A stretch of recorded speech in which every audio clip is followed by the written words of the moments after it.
Bersikap adil bukan menghukum apabila mengkritik. Setakat hari ini, Kerajaan Perpaduan masih didukung oleh seramai 148 ahli parlimen iaitu 2/3 majoriti di Dewan Rakyat.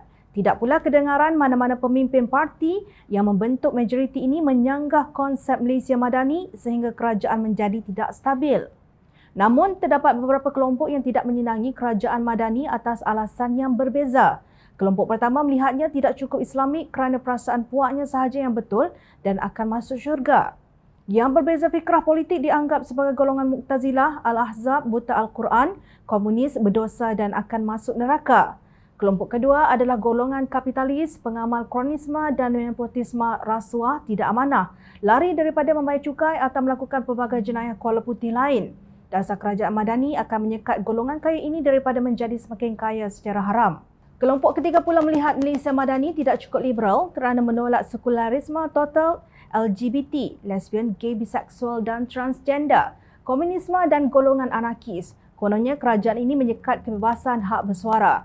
Dan kelompok keempat ialah pihak terpencil yang menghuni atau pernah menghuni Menara Gading yang mendakwa kononnya Kerajaan Madani tidak mencerminkan kehendak majoriti pengundi. Kononnya ia adalah gabungan buatan yang tidak stabil dan jauh daripada memuaskan hati majoriti pengundi. Dalam ruangan yang singkat ini cukuplah disebut 4 kelompok manusia ini. Adakah mereka daripada pihak majoriti? Tentu tidak, kerana pihak majoriti ialah 148 ahli parlimen terdiri daripada 19 parti politik dalam Kerajaan Perpaduan yang mendapat kuasa melalui undi rakyat pada pilihan raya umum ke-15 lalu. Dalam gelanggang permainan, syaratnya padang mesti sama rata baru boleh kita anggap adil. Maknanya jika mahu melihat keadilan, maka kritikan juga harus mencakup unsur keadilan. Sudah tentu sukar bagi kerajaan untuk memperbetulkan segera segala kebejatan yang diwarisi termasuk hutang negara, liability sebanyak 1.5 trilion ringgit.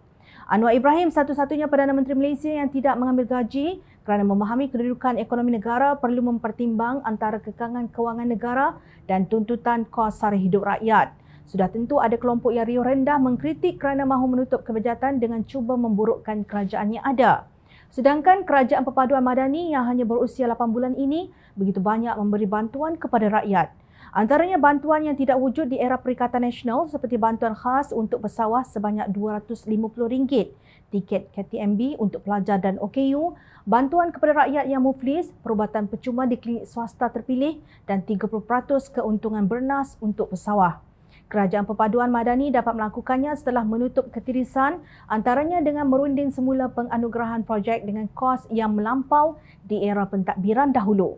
Lebih dangkal lagi apabila pengkritik mencanang naratif kononnya hanya Perikatan Nasional mampu mengganti Barisan Nasional untuk bersama dengan Pakatan Harapan bagi membentuk kerajaan yang lebih stabil. Alasannya Presiden UMNO Datuk Seri Ahmad Zahid Hamidi yang kini memegang jawatan timbalan Perdana Menteri sedang bergelut dengan beberapa kes di mahkamah. Pengkritik sebegini lupa bahawa sejak awal lagi Pengerusi Perikatan Nasional Tan Sri Mahyadin Mat Yassin telah menolak titah Yang di-Pertuan Agong Al-Sultan Abdullah Riayatuddin Al-Mustafa Billah Shah untuk membentuk Kerajaan Perpaduan dengan Pakatan Harapan pada 22 November 2022. Tuanku mencadangkan supaya kita PN bekerjasama dengan PH untuk membentuk Kerajaan Perpaduan, tetapi kami telah berbincang perkara itu sejak awal lagi. Kami tidak akan bekerjasama dengan PH, tegas Mahyadin, lapor Berita Harian. Jom Channel tidak berhasrat mendahului keputusan hakim dalam kes dakwaan terhadap Ahmad Zahid. Namun tidakkah pendakwaan beberapa kes berhubung jana wibawa dan penyelewengan lain yang kini dihadapi oleh beberapa orang pemimpin tertinggi Perikatan Nasional masuk ke dalam akal fikiran pengkritik Kerajaan Perpaduan Madani? Justru kalau hari ini Kerajaan Madani dituduh membawa bagasi buruk yang didakwa daripada UMNO, apa signifikannya Perikatan Nasional? Malah gerombolan itu lebih teruk lagi kerana mereka menunggang agama selain mengamalkan sikap perkauman sempit. Maka amat malang apabila terdapat puak-puak yang hari ini menentang Kerajaan Perpaduan Malaysia Madani yang sedang berusaha keras untuk memenuhi kehendak rakyat setelah mereka membisu sepanjang kegagalan kerajaan tebuk atap. Buat kelompok yang hanya nampak kuman di seberang lautan sedangkan gajah di hadapan mata tak nampak, Jom Channel nasihatkan jangan terlalu lama duduk di kerusi bilik berhawa dingin takut diserang kebas hingga ke otak.